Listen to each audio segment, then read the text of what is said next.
Kegiatan sosial yang dilakukan Tentara Manunggal Membangun Desa tak hanya melakukan pekerjaan fisik atau infrastruktur jalan, namun juga melakukan non-fisik. Antara lain melakukan bedah rumah milik Mbah Suniah yang dihuni dua janda tua ini. Jika hujan, rumahnya bocor semua. Sehingga jika tidur harus mencari tempat yang tidak bocor. Sebagai pengabdian pada masyarakat, TNI merehab rumah warga kurang mampu. Seperti inilah kegiatan sosial para Korps Loreng Hijau dalam program TMMD reguler ke-109 Kodim Kendal. Tak hanya melakukan kegiatan fisik, namun juga non-fisik.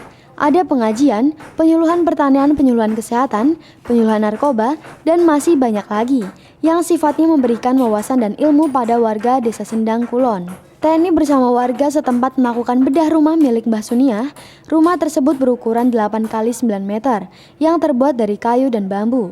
Jika hujan, atapnya bocor karena usuk yang terbuat dari bambu tidak kuat menahan beban. Selain itu, juga karena termakan usia, sehingga sudah saatnya diganti, namun karena pemiliknya janda dan tidak punya anak, maka hanya pasrah menempati rumah apa adanya. Suniah menceritakan, ketika musim hujan rumahnya bocor, bahkan kalau tidur harus mencari tempat yang tidak bocor. Dindingnya yang terbuat dari anyaman bambu juga sudah rusak, sehingga banyak kucing maupun tikus yang keluar masuk dengan bebas karena tidak ada penghalangnya. TNI dan warga bersama merehab rumah dengan mengganti atap dan dinding menggunakan triplek dan batu bata sebagian. Mbah Suniah terharu dan menangis ketika melihat TNI yang berpakaian hijau doreng. Remen sangat kula, saya itu remen sangat kula Pak. Apa Gusti remene mboten karo-karo. Biasane nek Jawa bocor apa pripun? Oh, bocor Jaya wae. Mulane njuk kula nika dandosi kula niki janji ndel rumah kula larak-larak niki. Oh, lah niku dinggeni tiyang pinten, Bu? Nggih kula kalih mak niki. Oh, namung tiyang kalih. kalih. Dene sedo mangke kula kalih sinten ngoten mau. Oh, nggih. Duwe anak kaya kene anak. Kedalare kula tebih sanget. Pun nate ngejokne di bantuan rumah ngoten pun nate dereng. Sampun. Tapi dereng nate terrealisasi. Sakniki. Oh, nggih. Terus seneng nggih enten didandosi ngeten saking Pak Tentara. Sangat Gusti. Oh, nggih. Saged jenengan matur nuwun kalian Pak Tentara. Nggih, Pak Tentara. Sami-sami, Mbak. Sementara itu, Kasdim 0715 Kendal Mayor Infantri Sukamto mengungkapkan, dalam program TMMD tidak hanya melakukan pembangunan fisik namun juga pembangunan non-fisik. Ada 10 rumah yang dilakukan bedah rumah di Desa Sendang Kulon ini. Untuk TMMD ke-109 ini, DEM 0715 Kendal melaksanakan rehab 10 rumah, melakukan 10 rumah yang tersebar di wilayah Desa Sendang Kulon ini. Nah, termasuk salah satunya adalah ini rumahnya Mbah Mia yang dihuni hanya berdua dengan anaknya.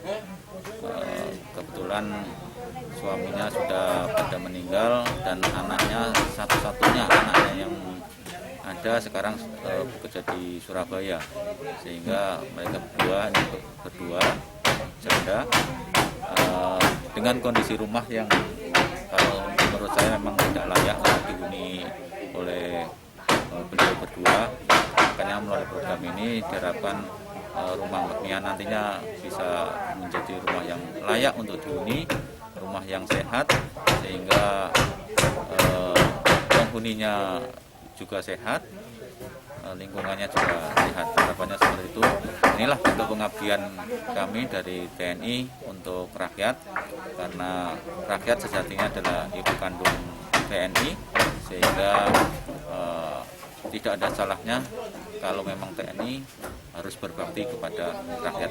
Targetnya berapa hari ini perbaikan rumah? Targetnya sampai dengan 30 hari, 10 rumah itu selesai semuanya. Tapi ya kita lihat dari kondisi rumahnya, mungkin ada yang butuh waktu hanya 10 hari, ada butuh waktu mungkin lebih dari 10 hari. Tapi rata-rata insya Allah 10 hari sudah selesai. Sukamto berharap dengan adanya bedah rumah tidak layak huni ini bisa bermanfaat, sebab memang kondisi pemilik rumah sangat kekurangan, sehingga untuk makan saja hanya pas-pasan dan tidak bisa memperbaiki rumahnya. Tim Liputan Cahaya TV.